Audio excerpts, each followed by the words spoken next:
Namaskara Vikshakre, Pranam Satyo, and hello fellow sapiens. You are watching Motovlog Akshay from this side of the video. The topic for today that we are going to discuss is motovlogging.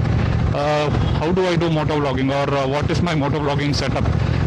That is basically the hardware and the software that I use to do this motovlogging. So the first or the most important thing for motovlogging is the camera or the cameras. So you might have seen usually motovloggers use two action cameras, that is. One on their helmet chin to show the road or whatever is happening in front of them, and the other one on the handlebar so that they can film themselves, that is the rider. So I use only one camera instead of two. As you can see that I don't have anything on my helmet here. I have a light motovlogging setup, but I do cover all the directions when I'm doing motovlogging, and I do that using the Insta360 X3. So yeah, that's the camera that I own, and I mount it on my handlebar here. The advantage is that it covers all the directions. It's a 360 degree camera. It has two lenses, so that is very advantageous in motovlogging as far as I can see. Yeah, I mean, you can argue that the DJI Action or the GoPro Hero has better quality when compared to the Insta360. I wouldn't say no, I might agree, but the advantage that Insta360 provides is much more when compared to those two cameras, because if you don't like that heft on the camera of mounting the action cam on the helmet chin, then I think you should go for the Insta360 X3. That's what I like to do. I don't want extra heft on the camera.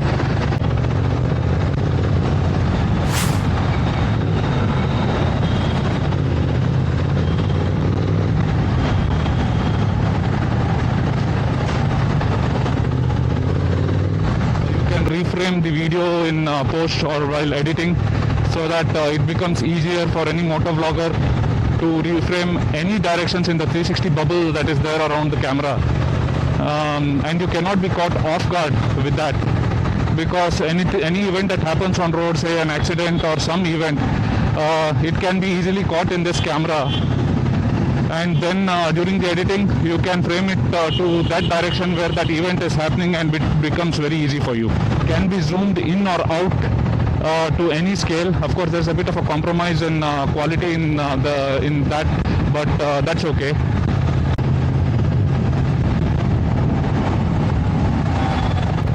And also, if you ask me my personal opinion, most of the YouTube content is watched on phone, not on bigger screens. So the quality that Insta360 provides is mostly adequate in that regard. So in comparison to the GoPro and the DJI, I think this does a better job. So there is no heft on the helmet. One camera does the job instead of two. So relatively lesser budget will do the trick.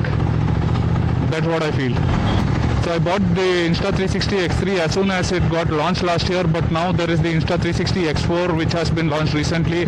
So the cost of Insta360 X3 has reduced. So if you want to buy one, that might work out for your advantage. That is if you are going for an X3. The next hardware that I own is the Hollyland Lark M1, which is a wireless mic. And of course you can again argue that the DJI and the Rode wireless mics are much better in quality when compared to this. I would agree, but this one is not too low in quality and comes under a budget when compared to those branded wireless mics. And this one is really good. I have seen a lot of YouTubers using this, and you can see my previous videos of motovlogs in my channel, and you can see that it is adequate enough, the quality that it provides. Of course, there is a bit of a problem with wind noise when I'm going on heavy speeds with the kind of setup that I have done on my helmet and the Insta360 for this microphone. But what I do is that I go slow whenever I'm doing vlogging, whenever I'm speaking, so that that is covered there. And I don't use any filters or do any wind noise reduction with this microphone on my YouTube videos, on the motovlogs that you can see. So it's working out to be pretty fine for me. Not much of a post-production job there. So if you're interested in the exact setup that I have done with this microphone and the latest motovlogging setup that I have, you can always refer to my previous video, which is about the complete details of the latest motovlogging setup, it should pop up somewhere in the info button, or I would also give a link in the end screen and the details section of this video, so you can refer to that video. That will give you complete details of how the setup is done and all the jugaad required in the helmet to fix this wireless mic. Of course, there is the HoloLens Lark M2 now, which has a magnetic mount which can be easily mounted on the chin guard of the helmet with the magnet. So that will ease it out. But if you are going for the M1, which is with a lesser budget when compared to M2, obviously older version, so I think you will be at an advantage with this Jugado setup that I have done.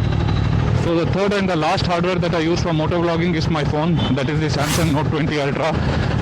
Yes, it is about 4 years old now, but does the job for me. I am seeing some battery drain issues recently, but it's not too heavy, so I am fine with that. I can run with it for some more days, I believe. So I use my phone for two purposes. One is the occasional video that I take from my phone while motovlogging, when I'm on a standstill or some location, not while riding of course. And then the second and the most important usage of this phone is for the editing of my motovlogs. Well, I have tried editing on my laptop using DaVinci Resolve, and I found that to be more cumbersome and time consuming. I'm not a full-time motovlogger or video creator. I post one large video every week and some shorts here and there. So I work in a company, I don't have the leverage of time, so I do this as a hobby, and whenever I have time to do motovlogging or travel videos. So that's what I do. That's where I found that my phone is a better option. It does the job much quicker. Of course it takes some time, but does the job much quicker when compared to the laptop and complex editing tool. The Adobe or the DaVinci softwares take much more patience in editing when compared to the phone editing. I think this is a better option for me. Of course, if you have the leverage of time and you have the patience, then you can go for that too. So that concludes the hardware part. I have the new sticky lens guards on my Insta360 X3. The old lens guards had scratched, and they started showing up on the video, so I had to change. So let's see how it performs. This is the first video I am taking after sticking these new guards. So that concludes the hardware part. Let's jump to the software part now. That is the video editing and the thumbnail creation of my YouTube videos. So for thumbnail creation, I use Canva app on my phone. That's very convenient, and it has all the required kit to create thumbnails, and it's a great app. And of course, I use only the free templates that are available on Canva. I don't pay for any of the templates, or I haven't bought a pro license on the Canva app. So that works out for me. So coming to video editing, it's a two-step process for me. I use the Insta360 editor to start with for framing, trimming, first level of color grading, and sometimes stitching multiple videos also. I don't record videos using log profiles. So I usually take videos in the standard or vivid mode and then do a bit of standard or basic color grading. So that works out for me. As I said, I don't have the leverage of time to do a lot of color grading and make awesomely good looking videos. So whatever I have now, I think they are adequate, and as I said, does the job for me. So anybody who has an Insta360 camera and wants to edit on the phone should definitely have the Insta360 editor on their phone, because that's where you will have to do your reframing of the video to take the frame of the video to the direction that you want to show in your video. So once I export my video from the Insta360 editor after doing the reframing, trimming and light color grading, I then use the VN editor on my phone as the main editing app, which I use for adding background music, transitions, some more color grading, and then if I have to add any text or titles and the stickers, effects, etc., everything is done on the VN editor. So it's basically a two-step process for me, as I told you, using the Insta360 app first and then going to the VN editor. And VN editor is where I add my videos recorded from the phone along with the Insta360 videos. So that completes the editing job for me. So that's it for this video, guys. Do watch my latest motovlogging setup video in the end screen or the details section where I have provided a link, which I guess will help you if you are planning to start motovlogging and do not want that hefty setup on the helmet. Thank you. Thanks for watching till now. Remember to like, share and subscribe, and as I usually say, pour down your emotions in the comment section below. I'll be waiting for your comments, and if you have any ideas that you can give me for the content that I create, or if you want anything specific in particular about my bike, the Triumph Speed Twin 1200 or the motovlogging that I do let me know so that I can cover that in a separate video or answer you within the comment section if it is a simple answer. Thanks again.